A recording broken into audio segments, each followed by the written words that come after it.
Hola Eladi, bueno, acá estamos con cosas. Bangladesh দুর্নীতি করেছে আর্জেন্টিনার আটলান্টিক চা আলোড়নের সঙ্গে। বাংলাদেশকে এবং বাংলাদেশ ফুটবলকে উদ্দেশ্য করে হঠাৎ লাইভে কি বললেন লিওনেল মেসি, বিস্তারিত রিপোর্টে দেখুন। লাতিন বাংলা সুপার কাপে প্রথম ম্যাচে ব্রাজিল সাও বার্নান্দোর বিপক্ষে বিশাল বড় ব্যবধানে হেরেছিল বাংলাদেশ।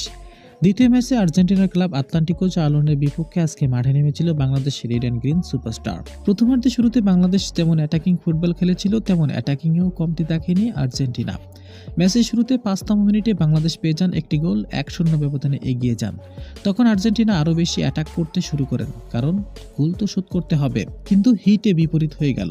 বাংলাদেশ আরও একটি গোল দিলেও হজম করতে হলো আর্জেন্টিনাকে। ম্যাচের তখন ২৬তম মিনিট, ২-০ ব্যবধানে বাংলাদেশ এগিয়ে যান।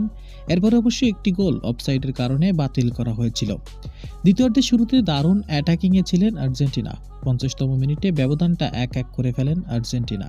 এরপরে একের পরে এক আক্রমণ পাল্টা আক্রমণ। ম্যাচের তখন ৭৩তম মিনিট, বাংলাদেশি ডিফেন্ডার ৩ নম্বর যাচ্ছি পরিহিত আর্জেন্টিনা লেফট ফুটে উইঙ্গার ফাউল করে বসে। শুধু তাই নয়, এক পর্যায়ে দুই পক্ষ জড়িয়ে যায় বড় ধরনের ঝামেলায়। রেফারিও নির্ঘাত বসেছিল অপেক্ষায়।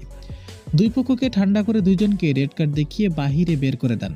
এর মধ্যেই এক পক্ষ আরেক পক্ষকে মারামারিতে লিপ্ত হতে দেখা যায়। শুধু তাই নয়, গায়ে হাত দিয়েও মারামারি করতে দেখা গিয়েছে।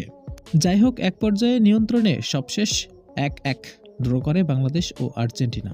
লিওনেল মেসি বাংলাদেশকে অভিনন্দন জানিয়েছেন আর্জেন্টিনাকে। তবে মাঠের মধ্যে স্বাগতিক দল ইনভাইট করা দলকে কিভাবে তাদের সাথে ব্যবহার করতে হয় সেটাও কথা বলেছেন। যাই হোক, বাংলাদেশ ভালো খেলেছে, আমি চাইবো তারা যেন আরও ভালো খেলতে পারে। বিশ্বকাপ তাদের জন্য প্রস্তুত রয়েছে। দর্শক, আপনাদের কাছে আজকের ম্যাচ নিয়ে কেমন অনুভূতি জানিয়ে দিবেন আপনার মতামতটি। ধন্যবাদ।